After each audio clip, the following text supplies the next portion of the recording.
things online. Then I eventually met a guy working in a recycling plant in the north of Beijing. And the guy was specialized in recycling trashes, which contains silver nitrate. Negative films, 35mm negative films for that case, is one of the things he collected. And through flea market, online, and the recycling plant, I've collected over 1.2 million photos in a period of 8 years. Of course, it's very nice to collect stuff, but then very quickly comes the question of how to actually share it. Because it's not something I want to keep in my cave, otherwise it wouldn't make sense. And quite naturally, exhibitions and especially photo books became a very good tool to do that. So I'm not a photographer myself, I don't take photos, I only collect photos. And I'm not a designer myself, so I don't invent objects, but I collect them and I try to put things together. For the book that we're seeing here, the way I work for flea market is actually that I go there and I meet people who are working there and I try to explain them what I'm looking for. What I never do is to tell them I want to collect medical stuff or I want to collect images that has to do with archaeology. If I give them a theme, then of course they will find images on that theme, but it will get very boring. So I always use the word unexpected.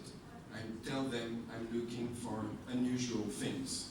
They see things every day, and once in a while they will see something strange, and I want them to let me know when this happens. And one day, one guy who was working in a small flea market, which is not very good in the west of Beijing, gave me a call and told me, I found an album which is very unexpected and I think you might like it. I say, yeah, what's the album about? And he said, oh, it's not about anything, it's empty.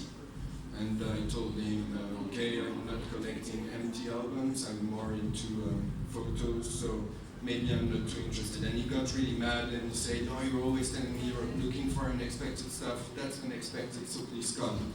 And I eventually went there, and he showed me the object which inspired this book.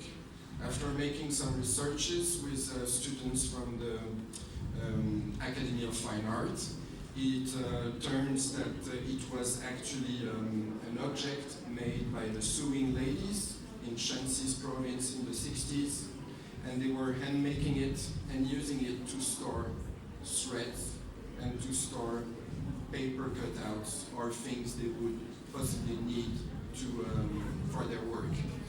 I thought the object was very unusual and very interesting. It looked like quite a boring folder from the outside.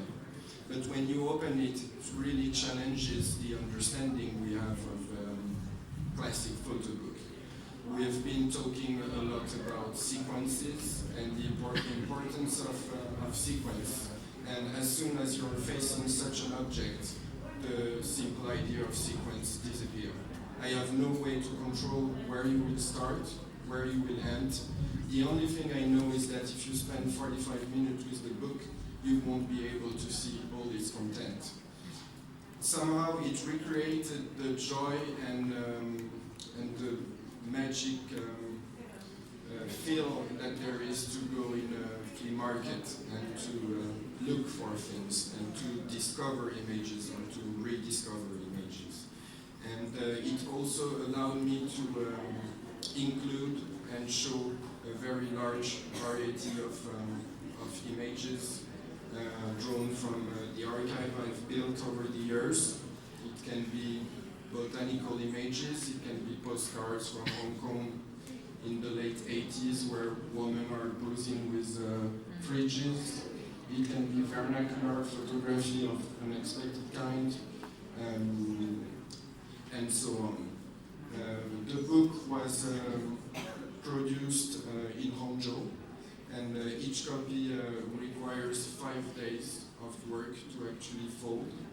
And once it's folded, if you open it, all the cases will remain open. And you always have to press it down, which is not very nice.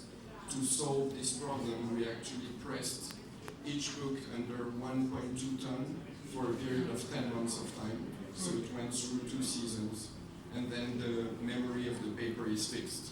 So that's what make it just go back to its natural shape, like this. So that's about it.